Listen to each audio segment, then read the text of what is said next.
is there any, do you harbor any fear?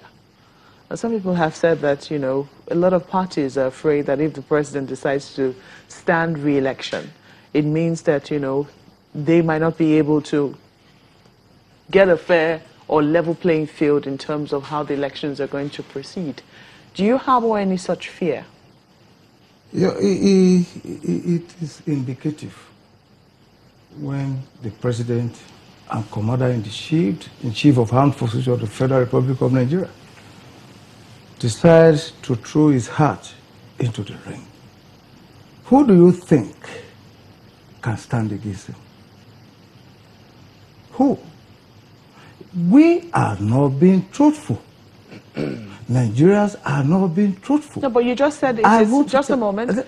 First and foremost, you pointed out that it is his right to seek. Yes, it's right. He has the constitutional right to seek re-election. Yes. And you say now, who can stand against him? Yeah, but the issue is this. Isn't that up to the parties to decide? I mean, first of all, the president will be standing on his own record. Yes. If they're bringing a candidate, shouldn't it be that the candidate can do far better than this president has done? That is what I'm saying. When they clamor for the president to run for a second term, they can.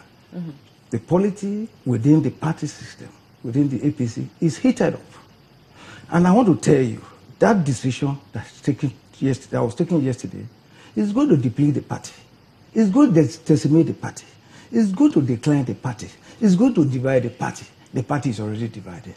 And what that is going to show? How do you know that? What are the indications giving you? Now, there are people who have shown interest in this race.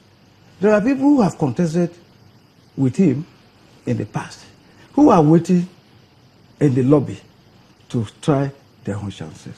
Because I have seen that the president himself has no solution to the problems of Nigeria.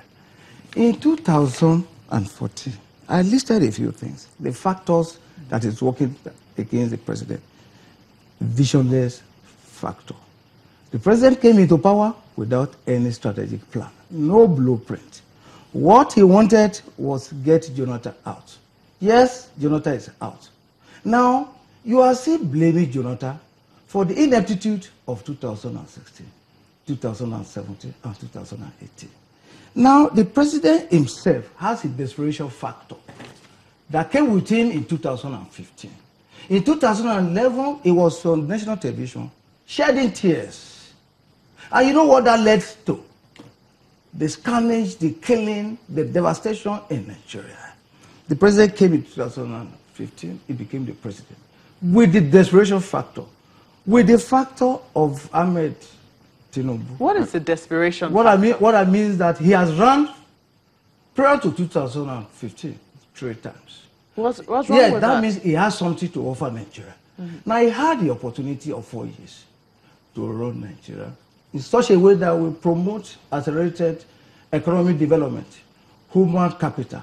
But what we have seen is reverse is the case. Let me ask you, you know, when you look at all the factors that eventually will play out in this election, right, particularly if President Buhari succeeds in getting the APC nomination, right, how much of a factor do you think will be, you know, the issue of if all the parties have agreed that the presidential candidate will come from the north, that the president, having served 4 years, yes, that his kind of taking care of the 8 years given to the north, yes, will be an advantage to him? How much of a factor will that be when these other northern candidates and other parties, or in the APC potentially, come up?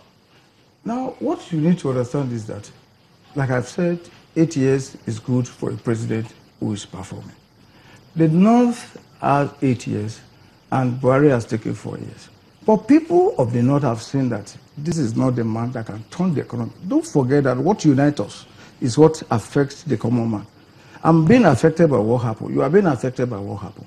The solution to our problem is how do we rejig the economy? But the man has no solution. So the people of the north are affected more than even the people of the south. And they have come to understand that why don't you change the narrative? The narrative is very simple.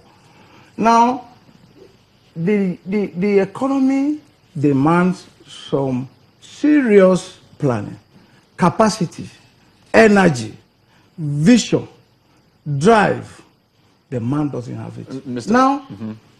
Now, if you allow him to run again, he cannot perform better than what he has done. Mr. Adeyanju, do you think that there would be a commitment on the part of other northern candidates for president to only run for 4 years to extinguish the 8-year allocation? Yeah, it's very possible. You see, every northerner, I can tell you, because I have interacted with so many, and especially the ones that are politically, inclined, they will tell you that, the health of the president it's a major worry. It's a major worry because when the president went to the first hospital, went to the second, went to the third, this one, and many of them are secretly talking. And I pray for the president, because we don't want anything to happen to the president. If anything happens to the president, the polarization of the country, because this has happened before. So, and a man that declares that he wants to run for second term and he immediately heads to the hospital, you understand? How are you sure? The northerners, how are they sure that even the second term is going to really be the full term of the North? And again, this man has said age has already limited. Look at what is happening even within his government. And that's why his wife said there's a government within a government. Look at, I'll give you a very simple example. Ibrahim Magu versus DSS. You understand? It shows you a clear example that when the president nominates somebody to the Senate, you understand, to be confirmed as chairman of EFCC, and an agent of the same government opposes the nomination. And that's why many people have told you that the president is not aware of anything. Look at a simple example. President went to Benue. They told him that the IG that you said should come here to come and stay here and solve this problem left. He didn't even sleep. President is not aware. So at his age, to run Nigeria is not a state. Even governors, the challenges they face to run a state. So Nigeria, the option before Nigeria is moving backward or moving forward. So the options are very clear for the Nigerian people. You need... I find it interesting that when you were looking at this day this morning, you talked about how stocks dropped to a 3-month low as part of the reaction.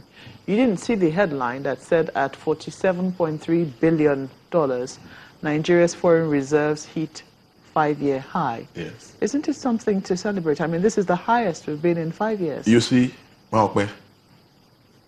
when you save money, but your economy is going down, what's the benefit? Our economy is going down. And I will tell you how. By which measure, please? I will tell you how. Yes. You see, when this government came into power, the things that Femi Adesina alluded to are completely not true. When this government came into power, our naira was strong. We wouldn't say it was at the best. You understand? And because the policies they took, because how do you stop people from bringing in money into the country? And you stop people from taking out their money? They even look at the calamities that happened in CBN. At a point I traveled. And I couldn't use my ATM Just card. a moment, Deji. And it was a policy of government. Hold on. Yes. You are aware that the country's currency is based on its foreign reserves. Of course. Just a moment. So if your foreign reserves were where they were in 2015, it was depleted. You acknowledge that much. It depends on the economic policies. Just a moment. Yeah, our economic policies in 2015 were right. Just a moment. We have to state facts as they are. Yes. Where was Nigeria's foreign reserves in 2015 when this government came in? And why do you think our naira shouldn't be where it was in 2015? Now we see that this is why is the currency? This has been buoyed. If your perspective and your angle, is to be taken into consideration, when you said the reserve was depleted, why is the currency better than now? Why is a dollar at 360? That's the question. And again, I keep asking, all the loans, this thing that we are talking about, the loans that have been taken by this government, this is child's play. Do you recall that the... Now hold on, let me land. The loans that have been taken by this government, which generation pays back this loan? And you keep taking all these loans. What have they done with the loans? For instance, when I ask you, you say you spent 2 point something trillion on infrastructure. And we ask, Point to one thing. Point to one thing that you have done in 3 years. There is a challenge. There's a challenge on social media called the Buhari challenge. That anyone that can point to one major project started by this government, completed by this government, will get 300,000 naira.